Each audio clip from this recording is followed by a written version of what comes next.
Ini adalah SUV daripada Mitsubishi.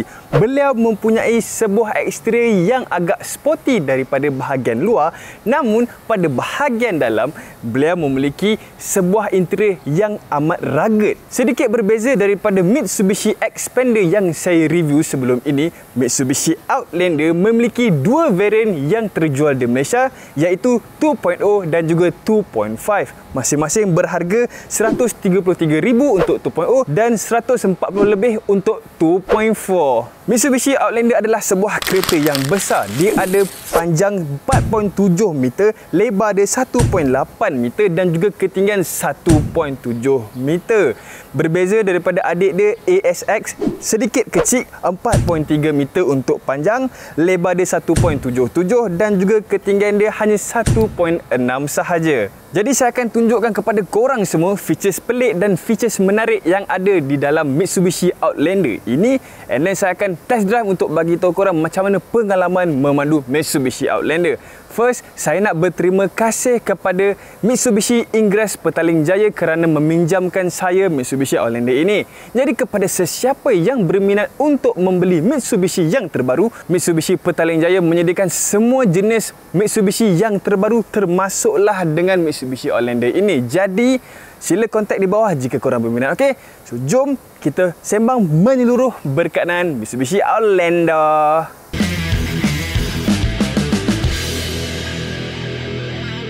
Kita perhatikan di bahagian depan Mitsubishi Outlander, beliau memiliki sebuah design yang agak serupa, iaitu signature daripada Mitsubishi sendiri. Apa itu? Ia memiliki curve chrome lining yang ada pada bahagian bumper. So kita boleh nampak di bahagian kanan dan juga kiri, dia beralun daripada lampu atas hinggalah ke chrome bawah. Bukan itu sahaja signature yang datang daripada Mitsubishi kepada Outlander ini. Beliau juga memiliki silver garnish daripada bahagian hadapan hinggalah bahagian belakang. Even pada skirt tengah pun akan memiliki silver punya plastik pada bahagian kiri dan kanan. First saya perasan masa Xpander dahulu, dan apabila saya tengok Triton, and then saya tengok Outlander, okay fine, semua pun ada. Dia juga ada bahagian atas ini, kita punya roof rail yang agak tegap. Dia complement sama dengan color yang ada pada bawah ini. Even chrome pun yang ada pada bahagian depan sudah di-apply pada kita punya door dan juga trim yang ada pada bahagian cermin ini.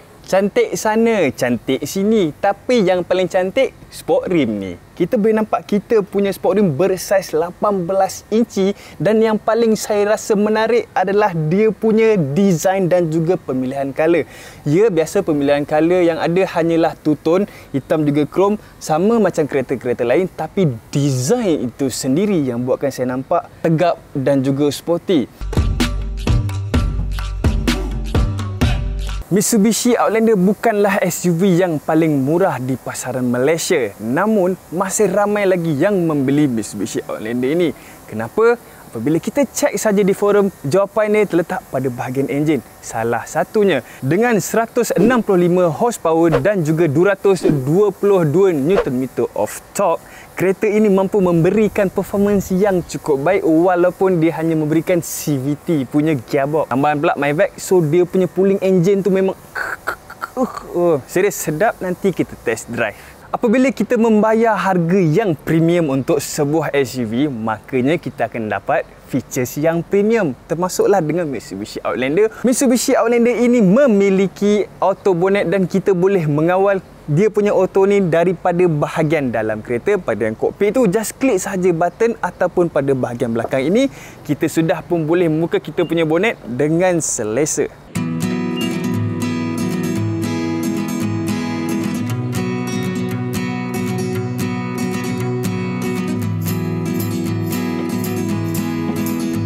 Tambahan features premium yang kita dapat apabila membeli Mitsubishi Outlander adalah electronic power seat. Kita boleh kawal kita punya seat secara elektronik sahaja, nak kawal atas, bawah, lumbar support, semua tiada masalah. Tambahan, bukan hanya dapat elektronik sahaja, even kita ada seat heater untuk kita punya bahagian depan pemandu dan juga passenger kiri. Even kita boleh kawal kita punya heat tu high to low. Nice. Cuma apa yang dia tak ada adalah dia tak bagi ventilated seat, iaitu macam cooling punya seat untuk bahagian dalam ni. Tapi aircon untuk Mitsubishi Outlander agak sejuk. Jadi heater ini adalah satu option yang agak sesuai. Kokpit yang ada pada bahagian driver ini kita boleh nampak dia punya position yang ada agak besar pada bahagian atas sampai bawah dia punya finishes. Lepas tu dia centric to kita punya driver. And kita punya air vent jenis menegak-menegak memang nampak rugged. So secara keseluruhan dia memang nampak teguh dan juga kemas. Kita boleh tengok pada bahagian bawah ini, kita boleh kawal kita punya front parking sensor. Nak tutup ke, nak on ke. Button yang tadi tu button untuk kita naikkan turun kita punya bonnet tu.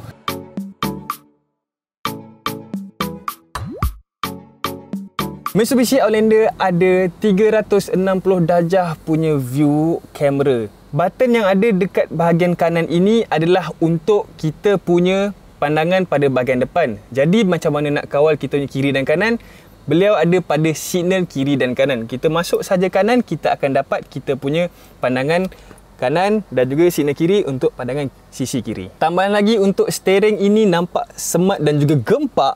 Sebab apa? Sebab dia ada cruise control, boleh kawal features yang sama macam expander yang kita nampak. Dia ada semua benda ni dan dia even ada pedal shift. Itu adalah reason kenapa kita punya gear tiada selain daripada D dan juga L sahaja, sebab kita boleh kawal segalanya pada bahagian sini. Dan saya suka gear dia kerana gear dia jenis bergigi. Jadi kalau dah biasa pakai Mitsubishi Outlander, kita senang sajalah, tak payah tengok dah kita punya tu, kita hafal kita punya memori kat tangan kita tu. Belah kanan cruise control, belah kiri pula apa? Belah kiri kita punya kawalan untuk radio lah, segala benda, angkat call, end call, macam tu. Standard kereta eksekutif akan bagi kita touchscreen pada bahagian tengah konsol. Di bawah dia kita diberikan kita punya double signal. Lepas tu bawah dia lagi kita akan dapat kawalan-kawalan aircon. Kita boleh kawal suhu pada kiri dan juga kanan secara berasingan. Lepas tu kita ada certain on off apa semua, air blow nak tinggi rendah macam tu. Lepas tu pada bahagian bawah daripada kawalan aircon, kita boleh tengok kita ada satu kawalan untuk kita punya bonnet belakang. Boleh klik on ataupun off. Kalau tak nak pakai auto punya bonnet, boleh tutup. So tak payah kawal lah benda tu. Di bawah lagi ada kita punya soket untuk USB dan juga beberapa soket lain. Ada satu ruang kosong kat sini. Ada satu button yang ditulis 4WD. Apakah ia?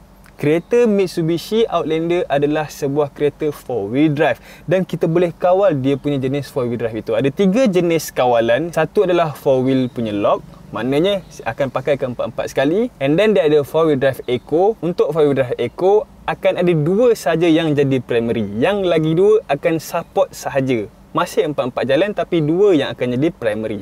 And then kita ada 4-wheel drive auto. Auto ni maksudnya dia akan tengok kepada kita punya keselesaan ataupun dia tengok kepada situasi. Kalau dia rasa yang lock tu elok, dia akan bagi. Kalau dia kata yang eco elok, dia akan bagi yang eco, macam tu. And ada satu ruang yang besar pada bahagian kita punya armrest ni. Boleh simpan macam-macam benda. Pistol ke apa. Tak. Kemudian Mitsubishi dia bagi sunroof pada bahagian atas ini. So kita boleh kawal lah sunroof kita. Macam mana kereta-kereta yang lain, kita boleh buka terus. Tapi nak buka dia punya plastik bawah tu secara manual lah dulu. Lepas tu baru boleh kawal kita punya yang cermin ni secara automatik. Muhammad Zakirin iaitu YouTuber kereta yang sedang review kereta ini, berketinggian 180 cm dan juga berat 90 kg. Jadi kita akan test adakah sesuai untuk kita duduk pada bahagian tengah dan juga belakang sekali. Kita boleh tengok yang kita duduk pada bahagian tengah dengan bersahaja, iaitu dengan satu rasa yang selesa. Walaupun dia tak bagi kepada kita aircon pada bahagian tengah dan juga belakang. Namun yang paling mencabar untuk saya duduk adalah pada bahagian belakang sekali, kerana boleh tengok pada saya punya headroom sudah sampai-sampai, dan juga pada bahagian kaki kerana dia punya tapak itu sedikit tinggi membuatkan saya rasa sedikit terjengkit semasa duduk. Itu sahaja. Secara keseluruhan, saya sangat berpuas hati dengan apa yang dia offer pada kita dari segi ruang dan juga features. Ruang yang ada pada bahagian depan memang lebih cukup untuk kita, cuma sedikit kurang pada bahagian yang belakang sekali sahaja. Jadi adakah betul power delivery yang diberikan kepada kita ini mencukupi? So jom kita test drive dan kita akan rasakan sendiri macam mana pengalaman memandu Mitsubishi Outlander. So kita dah dekat dalam Outlander, kita nak test drive. So hari ni pun hari Ahad, jadi senang lah kita nak test drive. Tak siapa nak kacau, bolehlah tekan sikit-sikit kan. And then bila dah bagi sunroof ni, nampak macam cantik lah sikit belakang apa ni, shot dalam ni. So lighting kemas apa semua. Yang kita try sekarang ni yang 2.4 sebab 2.0 tak ada test drive. Tapi ada orang dekat komen cakap, ada yang kat forum cakap, sebenarnya kalau yang tak mampu untuk yang 140,000 punya kereta kan, ambil yang 2.0 yang murah sikit pun sebenarnya dah mencukupi sangat-sangat lah. Sebab enjin dia memang betul-betul powerful.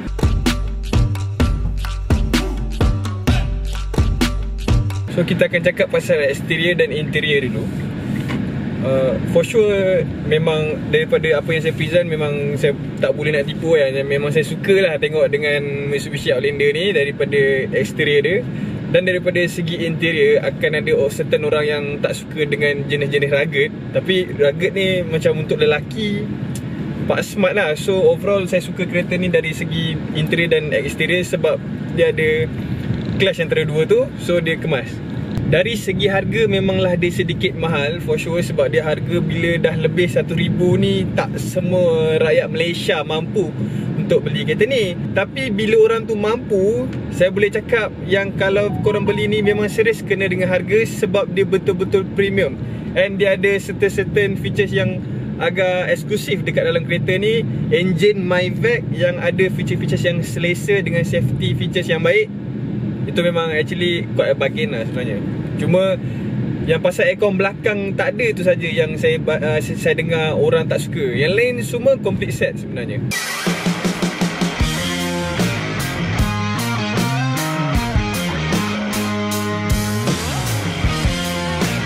Dari segi comfort, for sure boleh dikatakan extended daripada normal car. Sebab first kita ada electronic seat, lepas tu seat sendiri lebar dan juga ada heater. Such a good car. Sebab kalau kata malam, heater tu sangat-sangat membantu. Sebab kalau korang biasalah bawa kereta kan, kereta commute pagi-pagi, even korang punya aircon satu pun dah sejuk sangat-sangat. Nak turun tingkat bapak tak suka. Okay, heater membantu untuk kita punya temperature control. So seat ada temperature, memang best. And lebar. Saya ni badan besar, tapi saya still rasa lebar seat ni. Jadi kalau yang kecil sikit daripada saya, memang bagus. Handling sangat baik dan juga acceleration. Kalau boleh tengok dekat YouTube pasal macam top speed ke kan, ataupun macam agility test, memang kau boleh nampak yang kereta ni kereta yang baik. Lagipun dia adalah sebuah Mitsubishi, so dia ada reputasi daripada situ. Even saya punya video yang expander tu pun saya ada try-try, saya tekan-tekan pun dah sedap. Bayangkan Outlander yang lebih mahal daripada dia. Kita boleh expect yang macam tu lah.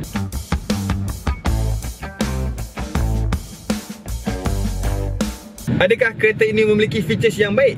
For sure. Dia ada safety features yang baik dan juga banyak. Ada feature-features yang mencukupi.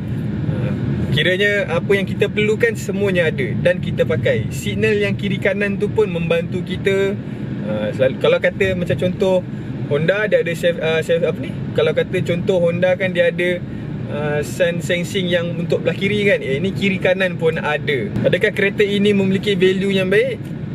Saya boleh kata insyaAllah kita akan dapat value yang baik dengan brand dia dan juga demand yang boleh kata ada dekat harga dia. Dari segi kualiti, saya agak berpuas hati dengan kereta ni sebab tak ada mana-mana part yang kata macam nak goyang-goyang apa, shaky-shaky part, tak ada. Satu yang saya boleh kata pasal middle console ni, satu sajalah, sebab harga dia premium, eksklusif, tapi dia punya middle console ni sedikit rendah. Pasalnya nampak macam standard sikit lah daripada kereta-kereta yang berharga sama dengan harga kereta macam ni. Tapi dia agak steady, so tak ada masalah. So overall saya boleh kata kereta ini cukup untuk keluarga dan juga businessman sebab dia ada size yang luas dekat dalam kereta ni, iaitu dia punya selling point, size yang luas, dan juga dia ada kereta yang agak powerful. Itu sahaja saya punya review pada kali ini. So kepada sesiapa yang berminat untuk tengok video-video macam ni, sila subscribe sekarang dan tekan lonceng sekali, okay? So jumpa lagi lepas ni. Assalamualaikum.